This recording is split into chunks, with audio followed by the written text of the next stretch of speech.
Yang belum sarapan nanti ada sarapannya ya. Ya. Oke. Alisa, Norin, Aisyah. Mana Aisyah? Mana tak? Sakit izin. Oke. Alif, Anissa, Balkis, Fahim Zaini, Aika, Usiana, Mahdia, Muhammad Gunawan, Rafki, Muja. Dia udah berapa hari nggak datang? Kemana datang?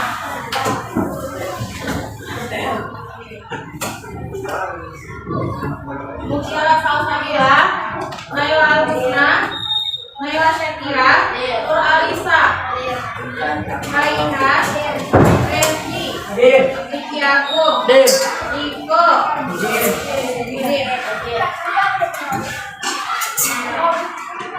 Vicky Aulia, Sakit. Berapa hari sih kalau udah nggak datang ke sekolah? 3 hari ya. Denny, Zaka, Nurmansyah, Saida, Habibi, Raika, Ramadhani, Tiara, Safira, Yuyun. Mana Yuyun? Hari ini kita akan belajar mengenai aljabar. Pernah dengar kata-kata aljabar? Mana? Kalau pernah dengar apa maksud dari aljabar? Atau bagaimana contohnya? Siapa yang tahu? Hah? Jangan malu-malu. Kalau salah nggak dimarahin, nggak dimakan juga lagi. Yang bagaimana contohnya? Kelas berapa belajar aljabar? SD. Kelas berapa? Ada? Kelas berapa? Kelas 6? Iya tuh. Iya. Oke, baiklah. Kira-kira ada nggak yang ingat sedikit mengenai aljabar? Ada yang ingat? Lupa semua?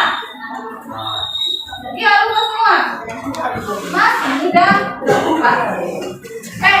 Jadi hari ini kita akan masuk aljabar. Kita akan belajar mengenai apa itu aljabar, kemudian bagaimana ciri-ciri bahwa dia dikatakan aljabar. Kemudian nanti kalau sempat kita akan belajar bagaimana cara menjumlahkan dan mengurangi bilangan aljabar. Oke, nanti akan disampaikan sama Bu Laila. Semuanya diperhatikan. Nanti di akhir pembelajaran kita akan merefleksikan apa yang sudah kita dapatkan dan apa yang sudah diajarkan. Paham? Nanti siap kita mulai? Siap untuk belajar? Oke, silakan Bu.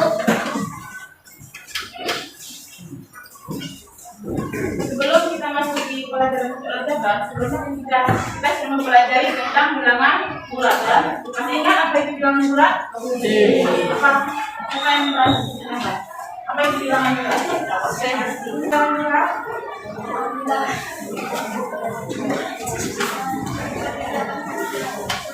Bilangan bulat itu adalah bilangan yang tidak dituliskan dalam bentuk bilangan dalam bentuk pecahan ataupun desimal. Siapa tahu bilangan bulat itu terbagi jadi berapa? Tiga. Positif. Seperti masih ingat ya tentang bilangan. Sekarang kita lanjut ke materi baru bentuk aljabar. Pernah lihat foto gambaran di sini? Enggak. Ini adalah coba lihat foto yang di sini adalah bahwa fungsi aljabar pertama kali ditemukan oleh Bapak Al-Khalidi pada tahun 770 sampai 850 Masehi yang biasa dipanggil dengan nama aljabar. Aljabar itu adalah banyaknya suatu bilangan, banyaknya suatu barang atau objek baik diketahui maupun tidak diketahui bilangannya. Bilangan yang pasti dengan menggunakan simbol atau simbol untuk menentukan suatu bilangan. Coba kita perhatikan di dalam tabel ini. Bilangan bola tadi, aljabar tadi kan misalkan dengan bola huruf kan. Yang pertama ini kan contohnya bola. Bola ini kan sudah diketahui. Untuk aljabarnya sudah diketahui nilainya berapa? 2. Tadi yang nomor 2 kan kotak kan sudah diketahui. Jadi bisa dimisalkan sebagai X. Yang ketiga 2 kotak. Yang pertama kan X, kotak itu kan dimisalkan dari X kan. Jadi kalau 2 kotak menjadi X ditambah X ataupun bisa ditulis dengan 2X. Yang ketiga 2 kotak dan 4 bola. 2 kotak tadi kan dilambangkan dengan X kan. X tadi 2X ditambah 4 bola. 2X ditambah 4. Selanjutnya ada 2 kotak ditambah sabuk 1 ditambah 4 bola 1. Tabung ini kan kotak tadi dilambangkan dengan X kan. Tabung ini kan belum diketahui kan berapa bilangannya kan. Jadi dimisalkan dengan Y. Maka bisa ditulis 2X ditambah 40 ditambah Y ditambah 4. Yang kelima 2 kotak ditambah tabung ditambah 3 tabung ditambah 6 bola. Nanti bisa ditulis 2X ditambah 3Y ditambah 6.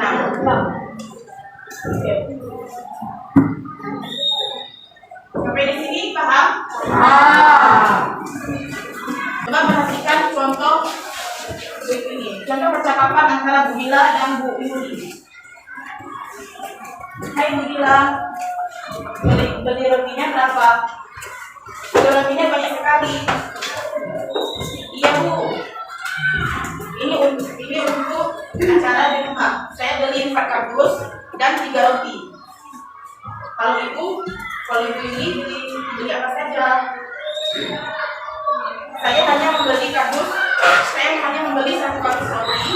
Ini untuk persediaan anak saya yang kecil. Oh iya Bu. Nah, bagaimana kejadian dari percakapan tersebut ditulis dengan menggunakan semua matematika? Coba perhatikan penulisan di sini. Bila itu membeli 4 kardus ditambah 3 roti kan. Kardus itu dimisalkan 1 kardus itu dimisalkan X.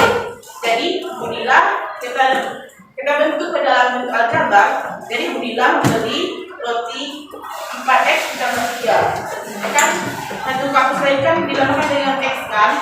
Jadi kan 4 kardus berarti 4X ditambah 3. Sedangkan Bu Yuli kita bentuk dalam aljabar. Bu Yuli kan tidak ada membeli kardus kan. Tidak ada membeli roti, jadi hanya kardus. Bu Yuli hanya membeli 1 kardus, jadi kita lambangkan dengan X. Sampai di sini paham? Nah, selanjutnya di dalam aljabar kita harus mengetahui unsur-unsur bentuk aljabar. 1. Suku adalah bagian dari bentuk aljabar yang dipisahkan oleh tanda tambah variabel. Tanda tambah atau kurang. Yang kedua, variabel adalah suatu simbol yang mewakili suatu bilangan atau bilangan tertentu. Yang ketiga, koefisien adalah bilangan yang berada di depan variabel. Yang keempat, konstanta adalah bilangan yang tidak memiliki variabel. Contohnya seperti ini. Contohnya ini 5X ditambah 3Y kurang 2. Nah, contohnya kan ini. Yang mana variabel? Variabel itu kan huruf atau simbol kan? Berarti yang variabel ini variabel. Yang mana koefisien? Koefisien tadi apa? Bilangan yang ada variabelnya kan? Berarti koefisien ini variabel.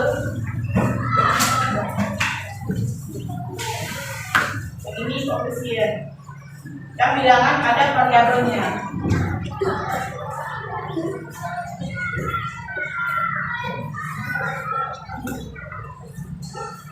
Konstanta yang mana? Konstanta adalah yang bilangnya yang tidak memiliki variabel. Ini disebut dengan konstanta.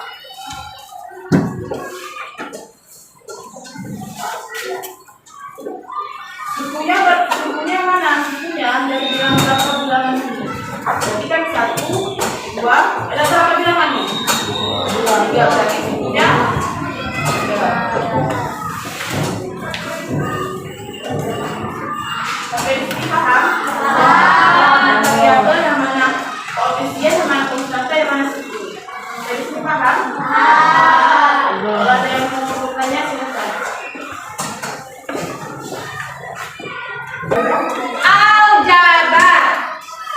Aljabar itu adalah bentuk matematika yang di dalamnya ada huruf. Tahu huruf kan? Tahu. Siapa saja huruf itu? X, Y. Itu ada huruf. X, Y, sama 2, 3. Berapa ada huruf yang kalian ketahui? 3.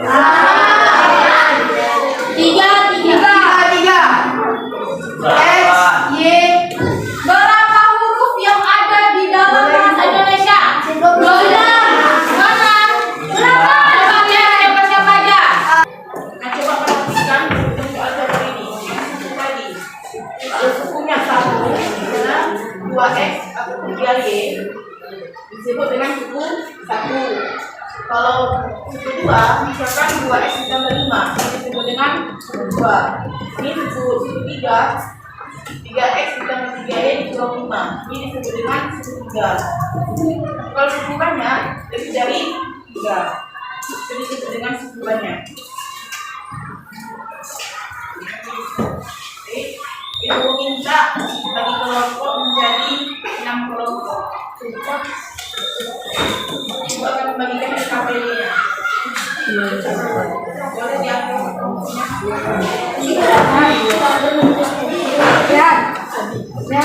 Kami boleh.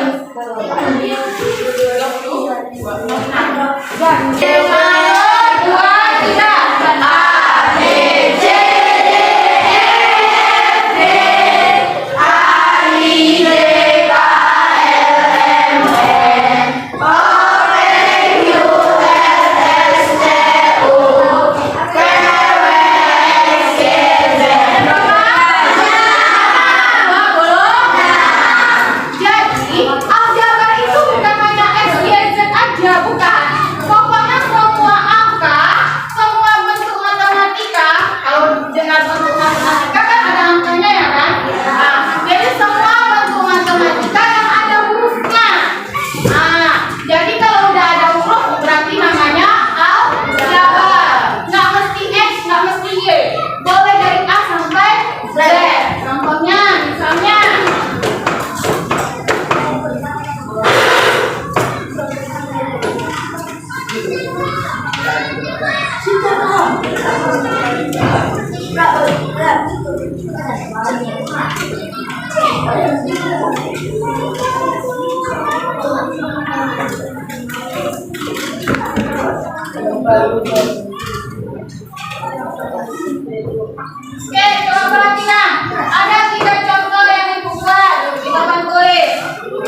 tanda tambah berarti ada 2 suku. Kalau ada 2 tanda tambah berarti ada 3 suku. Contohnya seperti ini. 5x nih. 5x tambah 3y kurang 2. Ada berapa suku di sini? Berarti 3. Siapa dia? Ada 5x, ada 3y, ada 2. Harus negatif. Nah, kenapa? Semua angka itu tandanya berada di depannya. Kalau 5x tandanya positif, 3y tandanya positif, maka 2 tandanya negatif. Jadi harus dituliskan negatif 2. Jangan ditulis 2. 2 dan negatif 2 itu sangat berbeda pada ketiga. Itu suku. Nah, sekarang variabel. Siapa variabel? Variabel itu semua huruf yang ada di bentuk tersebut. Siapa huruf yang ada di bentuk itu? Dan Y. Maka cara jawabnya variabel adalah X dan Y. Oke, konstanta. Konstanta dan koefisien hampir sama, tapi ada bedanya. Apa konstanta dan koefisien? Konstanta dan koefisien ialah angka. Siapa angka di situ? Angka 5, angka 3, angka negatif 2. Tapi bedanya apa? Kalau koefisien dia diikuti oleh variabel. Siapa variabel tadi? Huruf. Jadi yang mana koefisien? Koefisien itu adalah angka yang diikuti oleh variabel atau huruf. Siapa angka yang diikuti oleh variabel di sini? Berarti jawabannya 5 dan 3. Kebalik di sini berarti 5 dan 3. Sedangkan konstanta angka yang berdiri sendiri tanpa huruf. Siapa? 2 atau negatif 2? Negatif 2. Itu dia. Jadi jangan lupa. Nah, kembali. Kalau suku dipisahkan oleh tanda tambah sama tanda kurang.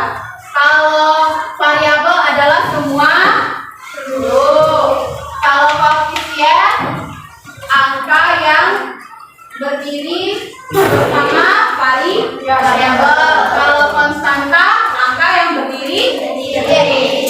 Contoh lainnya, misalnya ibu kasih contoh nih.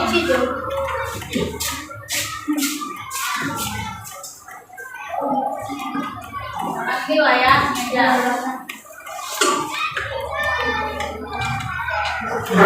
Oke, 2P tambah 2Q sama dengan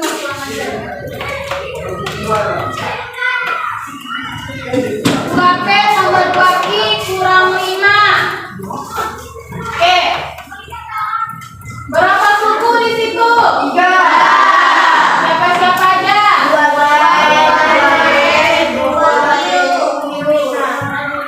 Negatif. Variabelnya siapa? P dan Q. Koefisiennya 5.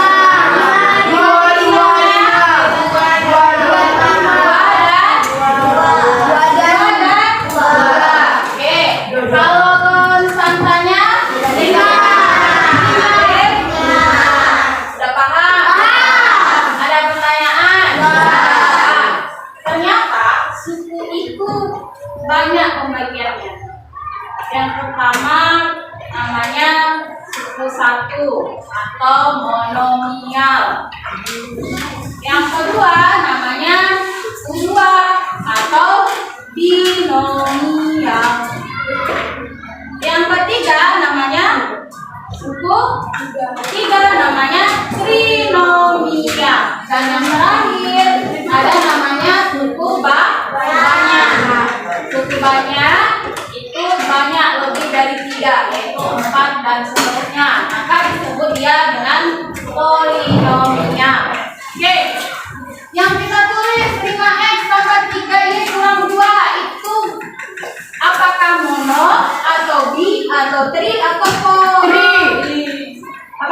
Tri. Kenapa Tri?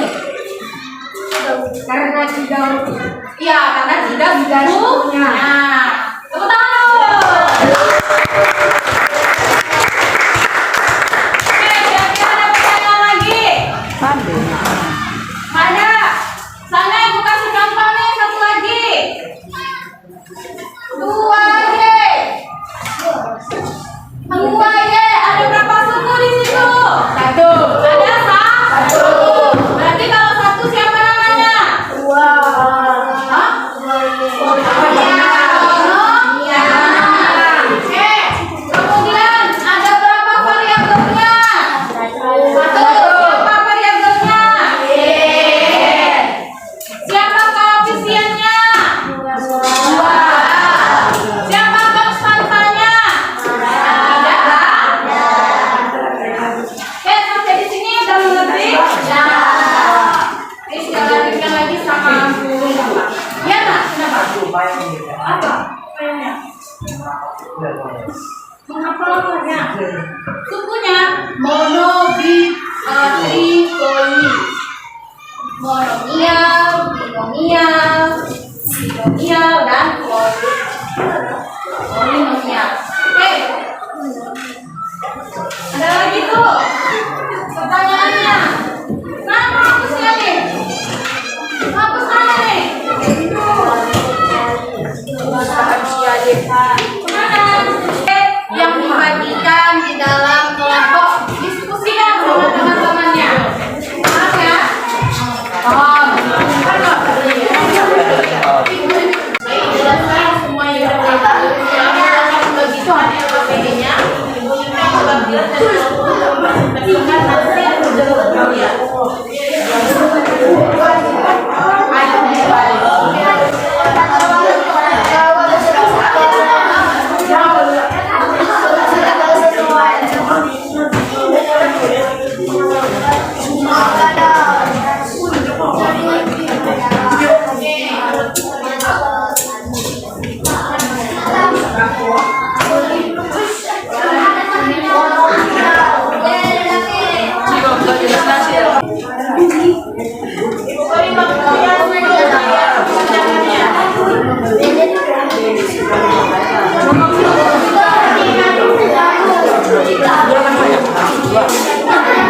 Sudah selesai? Sampai yang di depan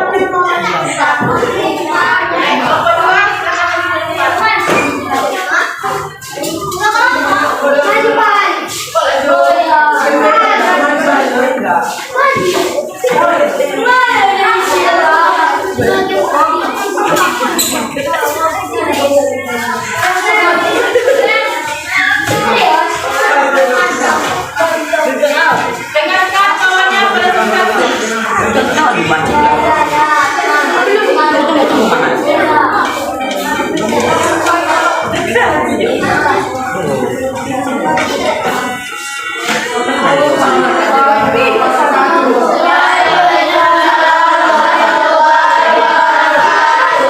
Kami dari kelompok 2 ingin mempresentasikan dengan materi aljabar.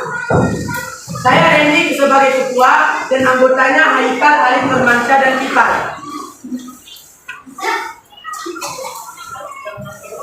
Kali ini saya ingin mempresentasikan dengan kegiatan 1. Mengenal bentuk aljabar dan menyelesaikan permasalahan bentuk aljabar. Baso, Tuwo, dan Jumaing akan bermain kelereng. Mereka membeli kelereng di toko yang sama bersama-sama. Baso membeli 5 kotak kelereng. Tuwo yang sudah mempunyai 3 kelereng membeli 2 kotak kelereng lagi. Dan Jumaing tidak membeli kelereng lagi karena sudah mempunyai 1 kotak kelereng dan 20 butir kelereng.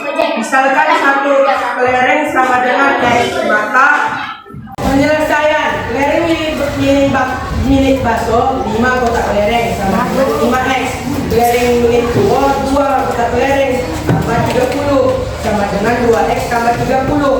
Kelereng milik Jumaing 1 kotak kelereng tambah 25 sama dengan 1X tambah 25. Untuk aljabar kelereng milik Baso 5X. Untuk aljabar kelereng milik Tuwo 2X tambah 30. Untuk aljabar kelereng milik Jumaing 1X tambah 25. Sekian, terima kasih. Assalamualaikum.